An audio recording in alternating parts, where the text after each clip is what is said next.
Good day everybody, October 23rd, 2023. It's been a little while since we've done any videos. It's amazing how I had the intention to do more videos this year to kind of showcase a little bit about my apiary, in particular the three parts of management being nucleus colonies, honey production, and the mating nukes. And obviously we did some videos earlier on back in May where we were actually filming. We got some footage of how we harvest queens out of the mating nukes, and we did some videos about how we set up the cell builders. So we did some of those things, but it's amazing. Again, my operation is just me and my helper Ray. So with two people, we kind of get inundated with work, and we don't really have time to kind of think about the future and about multitasking beyond just the immediate needs of the apiary and managing the bees. So the production of doing these videos has kind of fallen by the wayside. But anyways, we'll get back into it. I want to kind of show you guys how things look going into the winter. It's October 23rd, as I had mentioned, and we're going to get a frost tonight. It's actually, I believe, one of the first frosts of the season, which is abnormally late for us. We usually have frosts in September, late September, earlier part of October. We're guaranteed to get frost, but we've been very fortunate to go the whole month of October now without any frost. It's interesting. You drive along and you can kind of see there's some leaves off like the black cherry trees, and there's still leaves on locusts, and obviously coniferous trees. They're fine as far as they don't shed needles. But you look around even at the Japanese knotweed here. The foliage is starting to yellow, but typically with a nice frost, this is all killed off and stuff starts to open up. But it's just an interesting thing to just kind of behold. A season where you have a late frost and things are still kind of green a little bit later into the year than what we're normally used to. But anyways, it makes it nice because then we can still get projects done outside while we are able to, because once the snow falls, you don't have the luxury to get stuff done outside easily anymore. So this is a honey production yard set up. These colonies here are managed in 2 deep supers.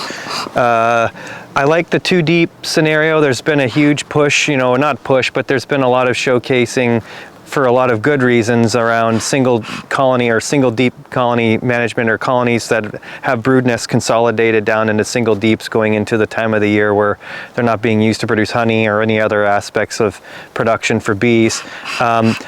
And I completely understand the logic with single deeps. Obviously, if you're wintering inside, space, maneuverability, being able to load the equipment on and off vehicles is much easier. Being that I winter everything outside, and our winters are such, and again, beekeeping is so much about location. So location, and you have to manage everything according to the environment your bees are currently living in. Double deep brood nests are the textbook kind of scenario. Used to winter with 2 deeps and a medium, and medium usually either is on the top or the bottom, but typically that much space in the brood nest I found initially as time went on that I would always have a surplus of honey, a little more honey than I'd like going into the spring. And in the double deep scenarios, I find that there's just the right cavity size for the clusters and just the right amount of honey for these bees. So we produced a good crop of honey on this yard. Honey production this year was down overall for me. Right in the Connecticut River Valley here, we had a lot of rain. June and July. I think in June we got 18 inches. And we got close to 2 feet of rain in July. So it really affected the ability of bees to get out and forage, and just overall just so much water, super saturated ground conditions, just really kind of messed things up. And we had an early frost back in May, a late frost back in May, which wiped out apples, wiped out all the stone fruit, wiped out all basswood and locusts. Everything kind of got burned. The foliage got fried on the trees, and it had to restart everything. So that we didn't have a basswood flow, didn't have a locust flow. All the honey pretty much was brought in on ground cover, legumes and honeysuckle, anything that kind of is more on a 2-dimensional plane as opposed to the trees, which blossoms are on a 3-dimensional plane. Regardless, So I just want to show you guys briefly just what I do this time of year. I kind of look at getting bees ready for winter and the scope and scale of my apiary done in 2 phases. The first phase is to obviously, or it's 3 phases, get the honey off. And then consider whether or not the bees need to be fed. So my idea is to get the honey off most of the production colonies before the fall flow, so that I don't have to feed as much. And I do that because feeding is very labor intensive. Even if you have, you know, an easy way to mix syrup or to get syrup and to get the syrup in the bees, for me it's still very labor intensive. And it's at the time of the year where my push to kind of get stuff done is slowly kind of, I shouldn't say my push, the overall workload all season long is so intense. And at the end of the season for me, sometimes I just kind of, I feel like I have to pick myself up and push myself out to kind of continue on and keep that momentum of getting things done. So it's nice towards the end of the season if I can find ways of managing things that make it a little bit easier for my body and for, you know, people that my helper Ray or whatever, people that are working with me. So my logic is to get the honey off on most of the production yards. There's a handful of yards like this one in particular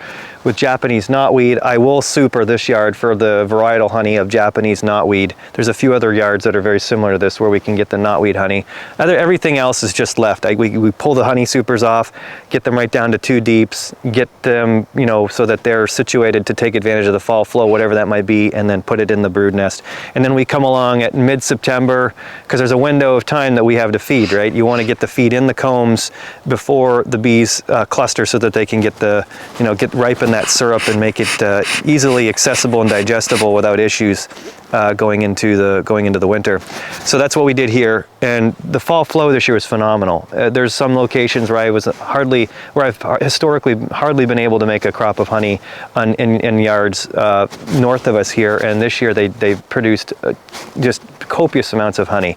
And the colonies are just heavy as lead, most of them. I have not fed a drop of syrup this fall, which I felt a little vulnerable not having to feed, because I feel like it's something I do every year, and it just makes you feel like you're doing something, and something that you're doing, it means that, you know, you're going to see results. So this year was very much an easy year for me, an easy fall. I didn't feed a drop of sugar or syrup to any of these bees. They was all brought in from, you know, their ability to forage for it, and they're very well provisioned. And so now that they got the syrup they got the honey in the combs, they're at the right weight. We essentially will go along. We did this last week. We put the mouse guards in, but I run just the full entrance of the mouse guards. Smoker's always going out right when you need to start, like, kind of considering to use it. At least mine is often if I start it later. Anyways, but I don't know if you can see this, Fred. I just use the typical half-inch hardware cloth. Whoop, that'll wake them up. Half-inch hardware cloth, just crimped right in the entrance, just like that. Just enough to keep the mice out. That's really all I'm doing. And on top of that, again, like a processes of getting the bees ready for winter, we go ahead and these inner covers there's a notch here, right? You got the notch, so the notch is facing down, and then we duct tape the upper hole because in the next week or so we're going to come along and really, you know, finish the job with getting them packed for winter. We're going to put a piece of blue board, 1.5-inch blue board on top of this, and then we're going to wrap them in 15-weight tar paper, and then we tie everything down. Each hive gets a tie down with a piece of twine to keep the covers from blowing off, and that's just a surefire way of wintering bees for us. One thing I was going to mention, I can't remember what I was going to mention. Yeah, as far as for just extra little tidbits about the wintering. What was I going to mention? Can't remember. Anyway, so that's pretty much the simple way of, you know, as we go through, we do this, we kind of get the mouse guards in, get everything kind of ready to go. Next week we're going to come in with some tar paper and blue board or insulation, get that on, wrap them, and they'll be done. And then, so that's the production colonies. These are all production colonies. And then the next yard we're going to go to, it'll be in the Nukes, and we kind of do those, we kind of get everything together so that we can go through and kind of get 1 job or 2 big jobs done in a very, you know, kind of easily or reasonable amount of time. The trick is for me to get the production colonies wrapped. Obviously, you want to do all this stuff before there's snow on the ground. to do this, for me, I get the production colonies wrapped first, and then we go through and we wrap the nukes. Kind of, it's a dance with nature. Right at the last minute, right before it starts to snow, because it's a pain in the butt packing them in the snow. But we want to get them when it's cold and they're clustered, and they've been clustered for a decent period of time. Or if they do break cluster and they go out to fly, that they reorient to the new location where how we pack them together. You know, we push them forward to a pallet. So that's the trick with packing the nukes on the pallet, is they need to be clustered. It's always nice to actually work in the cooler weather so that the bees aren't flying out and they're easily aggravated. They're clustered, so you can kind of gently push stuff around, move stuff on the pallet without them kind of coming out at you all the time and then getting the wraps on them. So the bees are kind of tucked in and kind of just focused on, you know, staying warm and focused on the cluster as opposed to us. So that my tactic, or the tactics that I use for packing the nukes, are pack the nukes last, right before the snow, get all the honey production colonies packed, ready for winter, you know, a couple weeks ahead of time before the snow. So, oh, that's one thing I was going to mention. I've seen at the Missouri State Beekeepers Association meeting I was invited to speak at last week. It was a term I've heard before, but it was a term that really didn't sink in, and maybe just because I don't pay attention to much stuff on the internet as much as I should, or just the latest and greatest terminology, or even if it's an older term. But the whole idea of condensing hives and non-condensing hives for winter management, or, you know, for equipment, and just putting a hive away for the winter. The reason why I guess these would be considered non-condensing hives, or whatever the term is, where I have an upper entrance. The sole reason why I really like the upper entrance, mainly, I can say, is because we get, you know, snow, and if you have a colony that's buried under several feet of snow, and just the top portion of the colony, and historically that's what I've seen is, you know, 2 double deeps like this, you'll have the top 6 inches of the colony is usually above the snowpack, and that upper entrance is a huge advancement for the bees to get out and cleanse on a you know, late winter. Let's say it's, you know, middle of the January thaw, or some point in February, or if they can get out and cleanse for those few days, you know, on those nice winter thaws, with the bottom entrance completely buried in snow, and sometimes even where I'm at here, you get a crust of ice on top of the snow, because it, you know, have your constant freeze thaw happening. So with that crust of ice, it's not easy to come out and dig out entrances, nor am I in the slightest bit interested to come out here and dig out entrances so they can fly. So the upper entrance for me in my location and management scheme works beautifully, because those bees have an upper entrance to be able to get out and cleanse, and it does at the same time alleviate the moisture. It's really fun to come out in the middle of the winter. It's, let's say it's, you know, 0 degrees, you know, it's sub-zero, or right around 0 degrees Fahrenheit.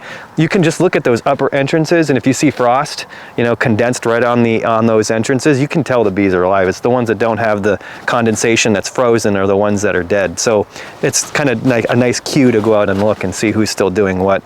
So to give you an idea for what these bees look like, because that's really what we all care about, is what do the bees look like. I mean, this is like the tip of the iceberg on some of these clusters. You know, they're not packed tight, but this is just the top of the cluster. They're, you know, encased in honey. This top super is full of honey. If I was to weigh this whole setup, bottom board, ooh, yeah, they're heavy. Bottom board, just like this, inner cover, 2 supers and a bottom board. Get it, you know, tip that onto a scale. This is probably going to weigh 125, maybe 130 pounds. That's the ideal weight for wintering these colonies. I mean, take a quick peek at some of these. It's I've always found that it's really kind of annoying. If you look too much, you drive yourself crazy. I think a lot of beekeepers can attest to that reality, but we just can't help ourselves. These guys are down further. Actually, they're down, way down. So that's not a good showy one. If this is all in single deeps, you'd probably get to see a nice big showy cluster, but they're down, you know, and somewhere at the top of somewhere in here as opposed to up here. Some of these, though, they do cluster up higher, but you can get an idea for the, you know, again, just the way, just to show people what the heck's going on. Yeah, that's again like the tip of the iceberg, so to speak, of a cluster, right? They're not completely encapsulating every frame up top, but you can you do this long enough, you can tell kind of by just popping covers like this what you're looking at in regards to a winter cluster. If this was, you know, the absolute, you know, top of the cluster, or if this is everything we're looking at for bees, but I can just tell that this is the, you know, you're looking at the top of the cluster. And I can't get over the fact that I love dark bees.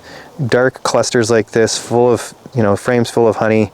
That's my that's my happy place when it comes to, you know, different phenotype, like a particular type of bee. If I was to really, and people always ask me, why do you like the darker strains? And I always tell people with a breeding program and having an open mated scheme, you know, for crossing, you know, getting targeted matings, if I can continually select drone mothers that are dark, obviously with all the credentials and all the traits I'm looking at besides just color, but the color is showing me how well the targeted matings are actually happening, you know, what's going on. Again, another colony that's just kind of at the top. And I have found, again, sometimes, like this year with the nice fall flow, the bees kind of built up nice, but we had an intense dearth here in June, late July, early August. I had to feed nucleus colonies like I've never fed before. These production colonies were better provisioned because they had the supers on and they, you know, have more stores to kind of weather the dearth. Like this colony is probably not going to make it. These guys are, that's what we're looking at for a cluster on that one. So these guys are kind of in trouble if they don't, you know, just by the way those guys look. Those ladies look in a sense, but anyways, let me see if I'm just curious. You start looking through them. What about these guys?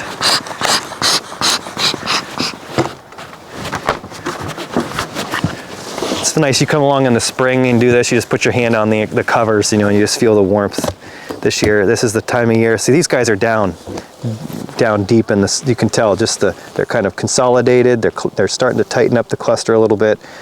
You can tell that there's a lot more bees beneath this than what we're looking at here. But that's the one thing I like to see is just a consistency to a degree. There's different families that I'm propagating. I just like to see like nice dark clusters of bees. And every once in a while I see some yellow ones in there, yellow clusters of bees. But again, my point being that it's a nice assurance for me to know that the mating scheme, the targeted matings are happening to some sort of, to a degree. But so that's kind of what I'm doing right now. Mouse guards in, entrances, the inner covers are flipped so that the notch is down, get the inner cover taped so that next week when we decide to pull the trigger to get these guys put to bed fully for the winter, we just got to come in and wrap them, put the insulation to them and tie them down. This yard might take, you know, with two people, just take what 15, 20 minutes if that, you know, depends upon how much talking and messing around we're doing.